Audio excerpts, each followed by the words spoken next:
Our next speaker is the former U.S. Energy Secretary and also U.S. Ambassador to the United Nations. He was Governor of New Mexico for 8 years until the beginning of this year. Governor Richardson was also a member of the U.S. House of Representatives for 15 years. He's well known in Europe. It's a great privilege to give the floor to Governor Bill Richardson.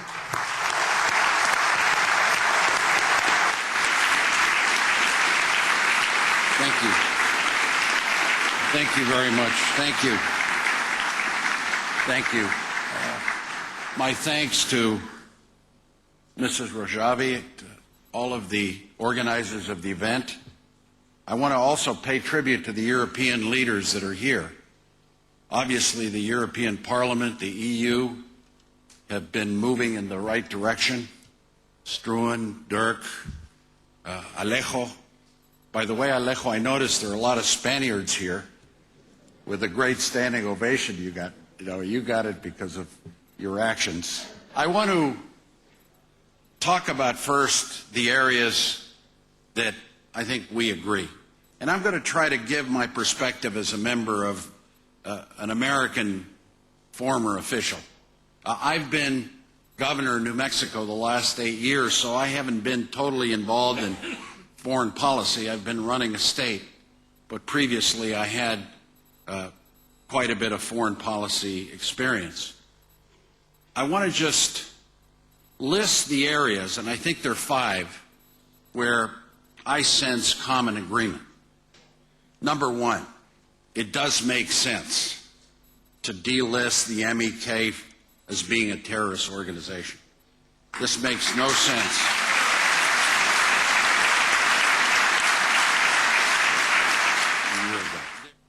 I also want to thank Judge McCasey because I think he's pointed out, at least when it comes to American policy, that there's been mistakes on both sides, on the Republican and the Democratic side.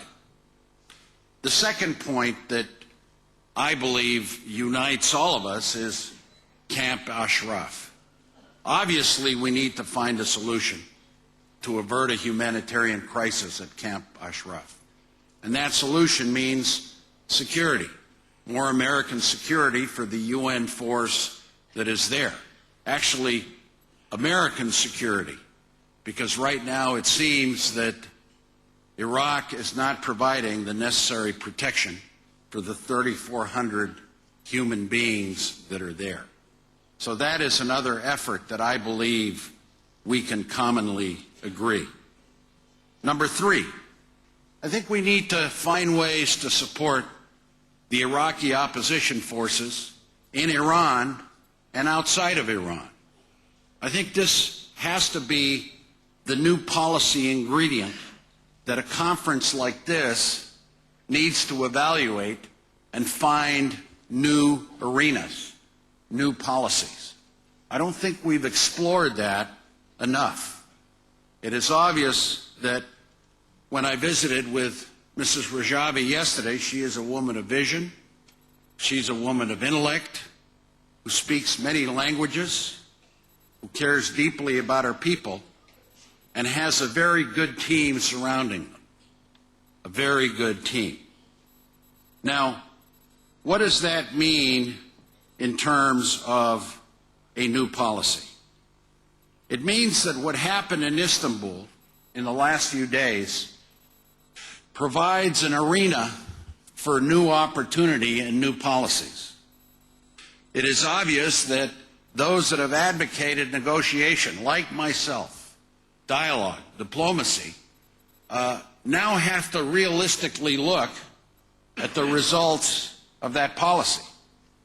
And it is obvious in Istanbul that the Iranian government was not serious. They wouldn't accept a discussion on the fuel cycle and providing a fuel cycle for Iran that the European Union had presented. They refused to look at IAEA procedures to inspect some of the nuclear facilities in Iran. And they set preconditions of eliminating sanctions before we even talked. It was not a serious effort, And I believe this means that new policies need to be looked at. Now, in terms of other steps that we can take, obviously we need to condemn the executions that just took place, push for democratic change in Iran, and by the way, I think we have to stand also with the Russian people in light of the recent tragedy that they had at the Moscow airport.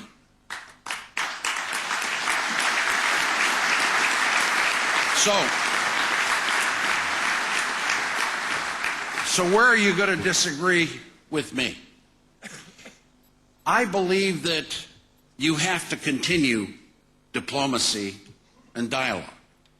Doesn't mean continuing talks that have no success, but it means not abandoning the negotiations that Europe and America and many other countries have participated in, whether at the United Nations, whether in forums like Istanbul.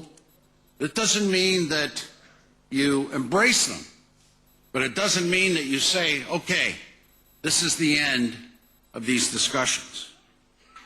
I don't believe that you take a military option off the table, but I don't see that right now as being realistic.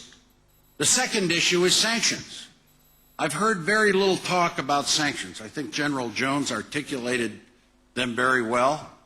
This is the most comprehensive series of sanctions that has ever probably been placed on a country.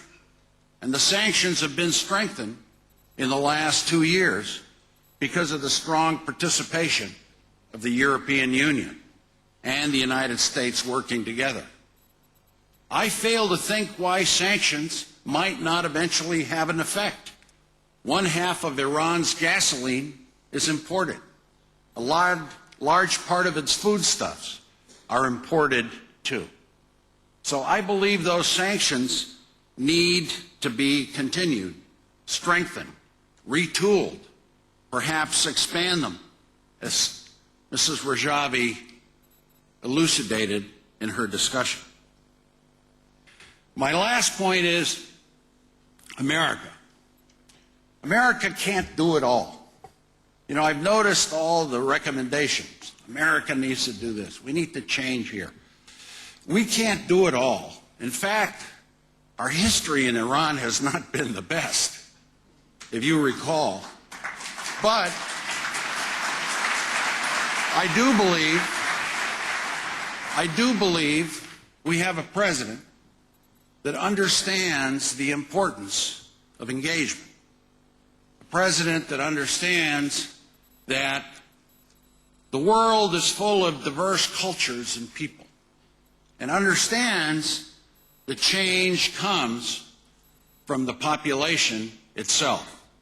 So I am delighted to be with you. Thank you.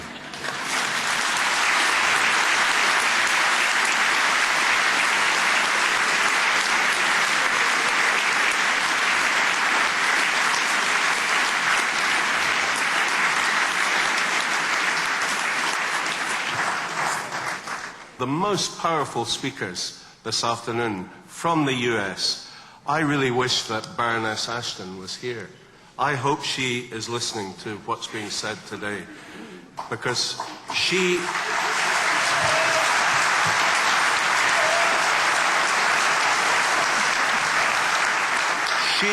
met the mouthpieces of the Iranian regime in Istanbul, and she knows the pointlessness of trying to negotiate with them. What we've heard from this succession of great speakers today is the only way forward.